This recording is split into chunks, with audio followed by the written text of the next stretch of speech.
Tonight, the breaking news, the firebomb attack, Americans set on fire, the new and horrific video right here, and now the hate crime charges. Tonight, the disturbing images of that horrific attack in Boulder, a suspect now facing 16 counts of attempted murder and federal hate crime charges for allegedly firebombing peaceful demonstrators. They were bringing attention to the hostages still being held by Hamas. Demonstrators set on fire, including a Holocaust survivor. And tonight, what we've learned, the suspect told authorities after he was arrested. Also tonight here, Martha Raddatz with new reporting after Ukraine's stunning drone attack deep inside Russia. Look at the images tonight, dozens of Russian warplanes set on fire by drones sent into Russia in what look like shipping containers. The drones then lifting up out of those containers and flying straight to their targets. Tonight, Martha interviewing President Zelensky. What comes next? Also breaking here, the images coming in now, tourists running in fear, Americans reportedly among them. The massive eruption on Mount Etna, thousands running for safety. You can hear the roar of the volcano. A helicopter tour pilot capturing the moment from the air. In Boston tonight, the dramatic moment, the Karen Reed murder trial and the death of her Boston police officer boyfriend. Tonight, the witness that Karen Reed's team called to the stand and what she then said. Did the witness backfire? You'll hear it. The warning for millions of Americans tonight, the Canadian wildfires burning out of control, and now the smoke here in the U.S. and where it's headed. The plane crashing into the Atlantic, the small plane going down at night right off the East Coast. The remarkable effort to find those on board. President Trump's massive budget bill, several Republican senators just arriving back on the Hill tonight, and what they're now saying about this. And the senator who told constituents, we're all going to die, after their concerns over Medicaid cuts. And tonight, so many of you at home have been following the story of the baby eagles right here with us. Tens of thousands watching this nest, hoping they would take flight. Tonight here, the big news, you'll see the moment one of the eagles takes flight right before our eyes. From ABC News World Headquarters in New York, this is World News Tonight with David Muir. Good evening, and it's great to start another week with all of you at home, but we do begin tonight with the new and horrific images after the firebomb attack in Colorado. Americans gathered at a park in Boulder set on fire. They were there to bring attention to the hostages still being held by Hamas. Tonight here, the new charges, 16 counts of attempted murder and a federal hate crime charge. This was the chaotic scene after the suspect tossed fiery Molotov cocktails. Authorities say he yelled, "Free Palestine." And tonight here, these new images of the moment, and they are disturbing. Federal authorities revealing late today there were 12 victims from 52 to 88 years old, one of them a Holocaust survivor. The suspect remained at the scene, appearing to hold an unused firebomb in each hand. Authorities found 16 more Molotov cocktails ready to be thrown after the arrest. Tonight, authorities say he had planned the attack for more than a year, waiting for his daughter to graduate first. Again, 12 people injured. Authorities have said 2 in critical condition. What authorities say the suspect confessed to what he allegedly told them after his arrest. ABC's Mola Lenghi leading us off on the scene in Boulder, and a warning again, these images are difficult tonight. Tonight, investigators poring over this chilling new video showing the chaos and panic after authorities say a man firebombed a peaceful Jewish demonstration in Boulder, Colorado, bringing attention to the hostages still in Gaza in what they call a brazen anti-Semitic terror attack. A male with a blowtorch setting people on fire. The suspect, 45-year-old Mohammed Sabri Solomon, appearing in court late today, now facing 16 charges of attempted murder, as well as federal hate crime charges. Stay away, stay away. Authorities say the suspect dressed as a gardener to avoid looking suspicious Sunday when he yelled, "Free Palestine," and tossed 2 Molotov cocktails into a crowd peacefully marching. Video right now. Tonight, authorities raising the number of victims. Now, 12 people injured, some critically burned. They range in age from 52 to 88 years old, including, officials say, a Holocaust survivor. Solomon apprehended at the scene. It's panic right away, trying to get off the fire, you're trying to help your friends get out of the fire, try to put down the fire. I mean, people are literally on fire. They're literally on fire. I don't know if I can express it enough. And tonight, authorities say the suspect confessed, saying he had been planning this for a year, waiting until after his daughter graduated high school to conduct the attack. There were 16 unused Molotov cocktails within arm's reach of the subject at the time of his arrest. Authorities saying the suspect allegedly learned how to make them on YouTube, also finding a backpack weed sprayer filled with gasoline. Officials say he specifically targeted the Zionist group that had gathered in Boulder after learning about the group from an online search. And when he was interviewed about the attack, he said he wanted them all to die. He had no regrets, and he would go back and do it again. The FBI saying he drove to Boulder from this home in Colorado Springs, where he lived with his wife and 5 children, working as an Uber driver, stopping for gasoline on the way. Authorities searching that home overnight. If we uncover evidence that others knew of this attack or supported the subject in this attack, rest assured that we will aggressively move to hold them accountable to the fullest extent of the law. Officials tonight say the suspect was born in Egypt and lived in Kuwait for 17 years before moving to Colorado 3 years ago. But DHS says he was in the country illegally. I was able to identify that he had overstayed his visa. While he did have a work authorization permit, it was expired. It comes just a week after 2 Israeli embassy staffers were shot and killed outside a Jewish museum in Washington, D.C. Sir, what were you thinking? And back in April, authorities say a man firebombed the home of Pennsylvania Governor Josh Shapiro on the first night of Passover. Back in Boulder tonight, this community trying to come to grips with this latest attack. Now it's with the Jewish community, but it can be any other community. We need to condemn any violence, and we need to make sure that everyone is safe. Really, that message is so important. Mola Lenghi leading us off here tonight. Mola, what more are you learning about the conditions of the victims tonight? Well, David, 2 of the 12 victims injured in the attack are still hospitalized tonight. They were airlifted to a Denver area burn center. Both remain in critical condition at last check, but both are expected to survive. Meanwhile, the suspect is due back in court on Thursday, David. Mola Lenghi in Boulder for us. Mola, thank you. We turn now to this stunning drone strike deep inside Russia. Tonight, Martha Raddatz here with new reporting on how Ukraine pulled this off. Dozens of Russian warplanes set on fire by Ukrainian drones, sent right into Russia in what looked like shipping containers. The drones then lifting up out of those containers and flying straight for their targets. Tonight, Martha Raddatz interviewing President Zelensky. What comes next, and where does this leave the peace talks? Tonight, Russia reeling from Ukraine's astonishing and unprecedented drone attacks on military airfields all across Russia. These remarkable videos showing what Ukraine says are some of the more than 40 Russian warplanes, including nuclear-capable bombers, set ablaze. Estimated to be more than 30% of Russia's strategic bombers destroyed. The Ukrainian drones smuggled into Russia in what appears to be shipping containers with retractable roofs atop trucks. Watch in this video circulating online as one of the explosive-laden drones lifts off from the container and heads toward its target. Ukraine's Operation Spiderweb kept secret for more than a year. The U.S. was not given any advance notice of the attack, but it followed devastating Russian attacks on Ukraine. I asked Ukraine's president about the attacks today.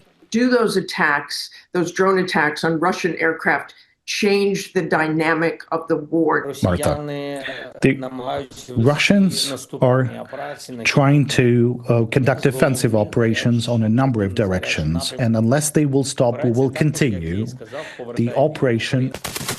And as for now, any end to this war looks a long way off. Negotiations between Russia and Ukraine in Istanbul today ending quickly and with no breakthroughs. That part of the story not surprising that the talks ended quickly. Martha with us tonight. You spoke with President Zelensky today. This was quite an extensive military operation, Martha. The drones concealed in these makeshift containers going well beyond the front lines, lifting up out of the containers and, as you report there, flying to their targets, multiple bases deep inside Russia. Exactly, David. It was truly remarkable planning to carry out those highly coordinated secret attacks so deep into Russia. And the attacks did make a significant dent into Russia's military capabilities. But so far, the Russians have not budged in ceasefire negotiations. David? Martha Raddatz with the new reporting from Washington. Martha, thank you. There was another story breaking tonight. The spectacular and dangerous images coming in. Mount Etna roaring back to life. Tourists seen running in fear. Americans reportedly among them tonight as the volcano erupted nearby. The toxic gas, smoke and ash billowing into the air. Thousands could be seen running to safety. ABC's Marcus Moore with the images coming in tonight. Dramatic new video tonight showing the moment dozens of tourists were forced to flee as Mount Etna erupted on the Italian island of Sicily, the skies darkening above them. And now reports tonight that some of them are American. Europe's tallest active volcano spewing massive columns of toxic gas, ash and rock high into the air. Listen to the roars as the earth opens up, sending rivers of fast-moving liquid gas and rock flowing from deep below. A helicopter tour pilot filming this video, capturing the fiery spectacle from the air. The view was spectacular, was jaw-dropping. Some of the passengers also started crying for the emotion. It was really a show of Mother Nature. Tremors from the eruption felt in nearby towns and villages, but no damage or injuries were reported. David, this is the fourth eruption since November of 2022, and officials say right now today's eruption poses no threat to the public or air travel. David. Marcus Moore from London tonight. Marcus, thank you. In Boston tonight, the dramatic moment at the Karen Reed murder trial and the death of her Boston police officer boyfriend. Tonight, the witness that Karen Reed's team called to the stand and what she said. Did their witness backfire? You'll hear the moment and what that officer said. Matt Gutman following the trial again tonight. Tonight, Karen Reed's defense rolling out its alternate theory that it wasn't Karen Reed who killed her Boston police officer boyfriend, John O'Keefe, by allegedly reversing her Lexus SUV into him during a blizzard in January 2022, but others. And that police covered it up, the so-called thin blue wall. Have you ever heard of something called the blue wall of silence? Is there anybody you're protecting? I have no one to protect. Today, the defense calling former Canton police officer Kelly Dever to the stand. She was a combative witness. I am put on the stand in a murder trial. I don't know why I'm here. I have no connection to this case. And this shocking exchange followed. The defense urging her to repeat a claim she made 2 years ago about seeing that Lexus SUV at the police station, which she later recanted because it was factually incorrect, she said. Ms. Dever, did you understand my question? Yes, I did. You threatened to charge me with perjury during our phone call prior to the first trial if I didn't lie on the stand right now. I'm telling you, I did not see anything factually. The prosecution alleging Reed's SUV caused these marks on O'Keefe's arm, but the defense maintaining that O'Keefe was beaten inside a fellow officer's home, bitten by a dog, and then dragged outside to die in the snow. The whole truth and nothing but the truth, so help you God. I do. A forensic pathologist called by Reed's team testifying that the wounds were consistent with a mauling by an animal. Those wounds were inflicted as the result of a dog attack.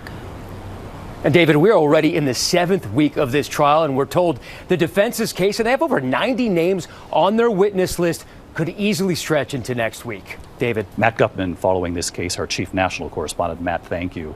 Now to the warning tonight for millions of Americans, the Canadian wildfires burning out of control, and of course now the smoke over multiple states here in the U.S. and where it's now headed next. ABC's Alex Perez with the images and the air quality warning now for millions. David, those wildfires in Canada prompting a state of emergency there and air alerts here. Now, the massive amounts of smoke billowing from the fires over the border, keeping parts of the upper Midwest under smoky skies for days now. Authorities issuing air quality alerts across several states here in the upper Midwest. The smoke now shifting as far south as Georgia and the Carolinas. But some good news here in Minneapolis. Thunderstorms are on the way. That wind and rain expected to help clear the smoke out of the area. David? Let's hope it pushes it right out of the way. Alex, thank you. In addition, of course, to the smoke, millions tonight bracing for these severe storms. So let's get right to Chief Meteorologist Ginger Z. And Ginger, back to what Alex was talking about. This smoke is on the move tonight? Yeah, this is round 3 for parts of northern Minnesota. Look at this image we just got in from just near the Canadian border. It is really the type that you can barely see. That's ahead of the cold front, which, by the way, has kicked off severe storms, Lubbock up through the high plains, even St. Cloud, Minnesota. When that cold front moves to the east tomorrow, you will see that mixing with the rain and the thunderstorms, but you're also going to see more storms in the afternoon develop. Behind that front, that's where you could pull down more smoke with the north or northwesterly flow and infiltrate the skies of Minnesota, western UP of Michigan again. Look ahead of the front, too. Southern Illinois, Ohio, western PA, West Virginia. You could see smoke there, and then big area for severe weather, David, tomorrow. Ginger Z back with us tonight. Ginger, thanks. We'll be watching GMA first thing in the morning. We move on tonight. President Trump's massive budget bill. Several Republican senators have just arrived back on the Hill tonight. And late today, what they're now saying about this. And the senator who told constituents, we're all going to die after their concerns over Medicaid cuts. Here's Mary Bruce. Tonight, senators arriving back at the Capitol ready to debate the president's so-called big, beautiful bill. But already a handful of Republicans, enough to tank the bill, are voicing serious concerns. It's just not a conservative thing to do, and I've told them I can't support the bill. Republicans worried the bill is estimated to add $3.8 trillion to the deficit over the next 10 years. It extends Trump's 2017 tax cuts and promises to cut federal spending by some $1.5 trillion. But some Republicans are concerned about what's on the chopping block, including cuts to Medicaid. More than 8 million Americans could lose their health insurance over a decade. In Iowa, Senator Joni Ernst sparked outrage when she appeared to dismiss a constituent's concern that people will die. They are not eligible, so they will be coming off. So people are not, well, we all are going to die. So, for heaven's sakes. But Ernst is now doubling down, mocking those concerns with a sarcastic apology recorded by a cemetery. I made an incorrect assumption that everyone in the auditorium understood that, yes, we are all going to perish from this earth.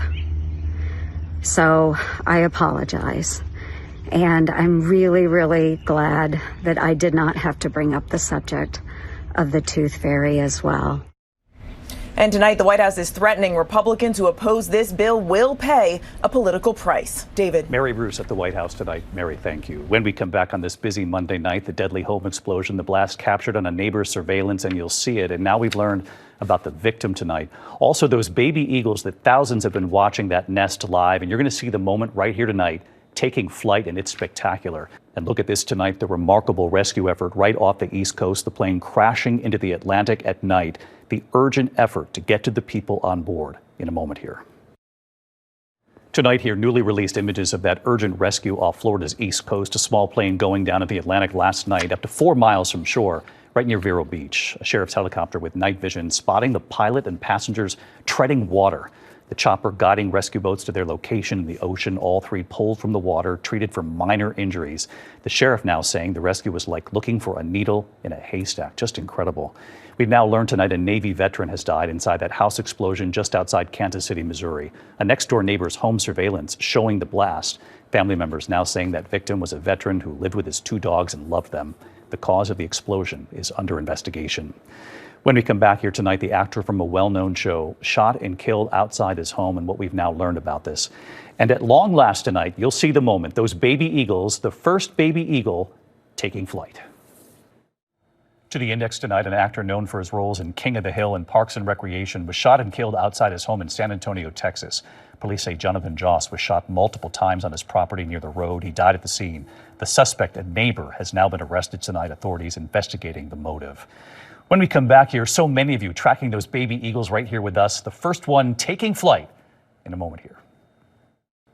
Finally tonight, America Strong, thousands rooting for the baby eagles taking flight. Tonight, we all know the saying, they grow up so fast, and they do. The moment so many around the world have been waiting for and watching for. The baby eagles getting ready to leave the nest.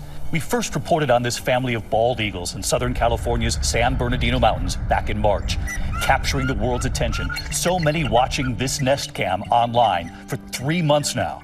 From the beginning, mom and dad taking turns keeping the eggs warm in the snow. The eggs then hatching. The baby eaglets' sisters named Sunny and Gizmo, growing up right before our eyes, now as big as their parents. Late last week, one of the babies, Gizmo, out on that branch, flapping her wings, hovering there for just over 3 seconds, but not leaving the nest. And then today, big sister Sunny on the right, older by about 4 days, spreading her wings, her wingspan more than 5 feet already. And watch the moment, Sunny leaving the nest.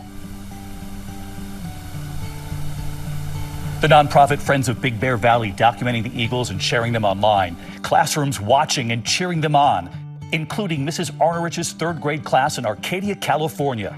The children watching live and chanting fly. Tonight, so many cheering on those baby eagles. While back in that nest tonight, Sunny hasn't returned. It's possible she won't, but scientists say they often do. Now all eyes on her little sister Gizmo, including ours. and we'll let you know about the little sister. I'm David Muir. I'll see you tomorrow. Good night. Thank you for making World News Tonight with David Muir America's most watched newscast.